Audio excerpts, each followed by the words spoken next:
என்னடா சம்மந்தம் இல்லாம கேள்வி கேட்கிறான்னு நினைக்காதீங்க. பொண்ணை காணும்னு சொன்ன உடனே நாங்க தேடி கண்டுபிடிக்கிறதுக்கு ஒண்ணும் மந்திரவாதி இல்ல. அவங்கள சுத்தி இருக்கிற பிரச்சனை என்னன்னு தெரிஞ்சாதான் முதல்ல அவங்களா எங்கேயாவது போயிருக்காங்களா இல்ல யாராவது கடத்தி வச்சிருக்காங்களான்னு நாங்க ஒரு முடிவுக்கு வர முடியும்.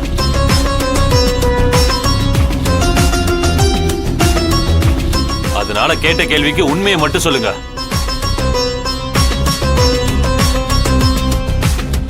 சார், இவர்தான் சார் மாப்பிள்ள. வாங்க சார். Hello sir. உங்களுக்கும் பொண்ணுக்கும் மனஸ்தாபம் எதுவும் இல்ல? உங்ககிட்ட சகஜமா பேசினாங்களா? எதுவா இருந்தாலும் மறைக்காம சொல்லுங்க. இல்லனா உங்களுக்கு ஏதாவது சொல்லணும்னா கூட சொல்லுங்க. யாரு மேலேயாவது சந்தேகம் இருந்தாலும் சொல்லுங்க. சார், எனக்கு சந்தேகமே ஈஸ்வரன் மேலதான். அது யாரு? அது எங்க முதல் சம்பந்தி. அவரு பிரச்சனை பண்றதுக்கு என்ன காரணம்? என் பொண்ணை என்கிட்ட பிரிக்கணும்னு நினைக்கிறாங்க.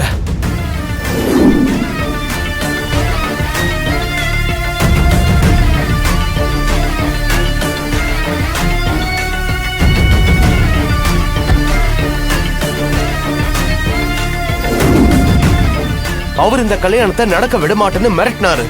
ஒருவேளை அவர் வேலையா இருக்கலாம்.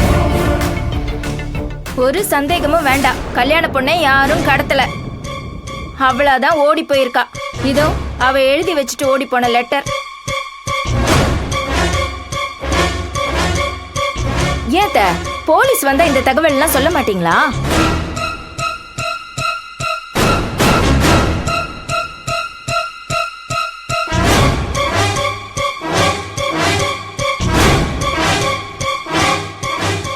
என்ன சார், நீங்க ஏதோ ஈஸ்வரன் பண்ண வேலைன்னு சொன்னீங்க. இங்க பார்த்தா அவங்க லெட்டர் எழுதி வச்சுட்டு போயிருக்காங்க. அந்த விஷயத்தையே மறைச்சிட்டீங்களே நீங்க. சார், கண்டிப்பா அந்த லெட்டரை அவ எழுதி இருக்க மாட்டா. இதுல ஏதோ சூழ்ச்சி நடந்திருக்கு சார். அவங்க எழுதி இருக்க மாட்டாங்க. ஆனா கூடவே இருக்காங்களே ஒரு மேடம் செல்வி, அவங்க எழுதி இருப்பாங்க. அது யாரு செல்வி? தோ நிக்கிறாரே, இவரோட அருமை மனைவி தான் மேடம் செல்வி. கல்யாண பொண்ணு கூடவே துணை பொண்ணா இருக்காங்க. என்ன புதுசு புதுசா குழப்பறீங்க? முதல்ல யாராவது தெளிவா சொல்லுங்க. சார், நான் சொல்றேன் சார். எனக்கு ஒருத்தர் மேல சந்தேகமா இருக்கு. சொல்லவா? சொல்லுங்கம்மா. இதோ நிக்கிறாங்களே எங்க பாட்டி, இவங்க மேலதான். ஆரம்பத்துல இருந்தே இந்த கல்யாணத்துல பெரிய இடைஞ்சலா இருக்காங்க. இவங்க தான் வினோதினி அக்காவை கடத்தி ஏதாச்சும் பண்ணிருப்பாங்க. இவங்கள ஸ்டேஷனுக்கு கூட்டிட்டு போய் நல்லா முட்டிக்கு முட்டி தட்டுங்க. என்னம்மா, என்ன சொல்றாங்க இவங்க? சார், நான் வயசானவ. தட்டுனா நாங்க கழண்டுடும்.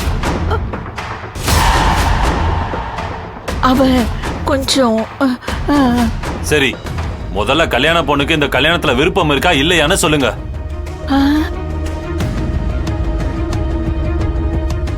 சார், விருப்பம் இல்லாம எதுக்கு சார் நாங்க இவ்வளவு பெரிய மண்டபத்தை பிடிக்க போறோம்?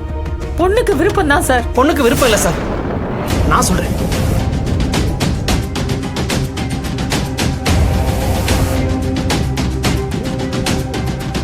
கல்யாண பொண்ணுக்கு இந்த கல்யாணத்துல விருப்பம் இல்ல.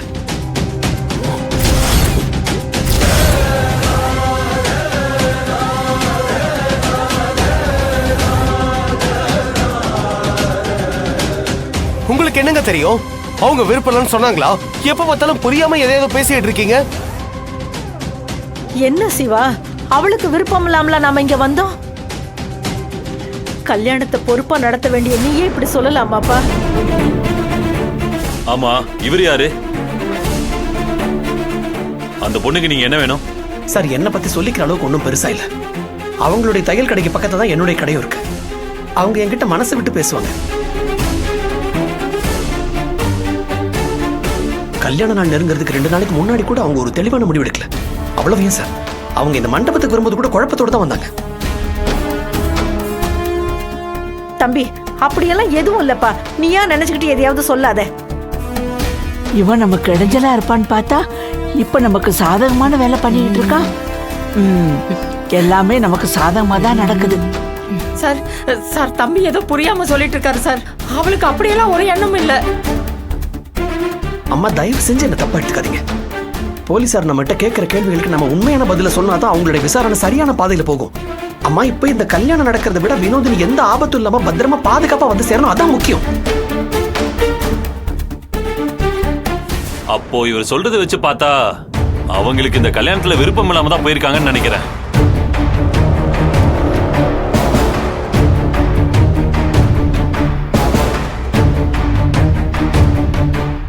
கற்பகம், நடக்கிற எதுவுமே சரியா படல.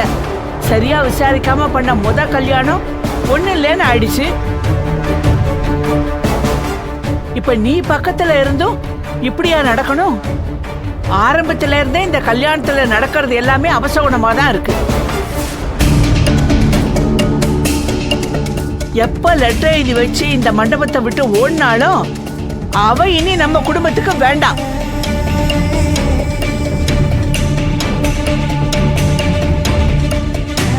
இந்த கிழவி நல்லாவே விட்டு போடுதே. வாசுவுக்கு இதே மேடையில நான் கல்யாணம் பண்ணி வைக்கிறேன். அந்த பொண்ணு அவளால ஒண்ணு போயிருக்க மாட்டா. கண்டிப்பா அவளுக்கு உடந்தையா அந்த பொண்ணு செல்வி இருக்காளே, அவதான் இருந்திருப்பா. நீங்க அவளை தேடி கண்டுபிடிச்சு ஃபர்ஸ்ட் அரெஸ்ட் பண்ணுங்க. அதுக்கு முன்னாடி இந்த வேலூர் கால ஃபர்ஸ்ட் அவனை கூட அரெஸ்ட் பண்ணுங்க சார். ஏங்க, காணாம போனது அவங்களும் தான். அவங்கள எப்படி அரெஸ்ட் பண்ணுவீங்க? காணாமலாம் ஒண்ணும் போகல. செல்வி தான் அவளை ஒளிச்சு வச்சிருக்கா. இவனை ஸ்டேஷனுக்கு கூட்டிட்டு போய் 4 வேளை வெளுத்தீங்கன்னு வச்சுக்கோங்க, எல்லா உண்மையும் ஆட்டோமேட்டிக்கா வெளியே வரும். ஆமா சார், அவ பண்ண தப்புக்கு கல்யாணம் நின்னுடுச்சுன்னா சமைக்க வந்த எங்களையும் எல்லாம் சேர்த்து வெளியே அனுப்பிடுவாங்க. அப்புறம் எங்க பொழப்பும் போயிடும் சார். அதுக்காகவாவது அவளை அரெஸ்ட் பண்ணுங்க. இங்க என்ன பிரச்சனை போயிட்டு இருக்கு? நீங்க என்ன பேசிட்டு இருக்கீங்க? இங்க பாருங்க, உங்களுக்கு காசு தானே முக்கியம். அத பேசினபடி நாங்க கொடுத்துருவோம். சார், கண்டிப்பா அவங்கள போயிருக்க மாட்டாங்க. நிச்சயம் இதுல ஏதோ தப்பு இருக்கு. கொஞ்சம் இந்த ஈஸ்வரனை விசாரிங்க சார். ஆமா சார், சார் சொல்றதா எனக்கு சரின்னு படுது. கொஞ்சம் என்னன்னு சீக்கிரமா விசாரிங்க சார்.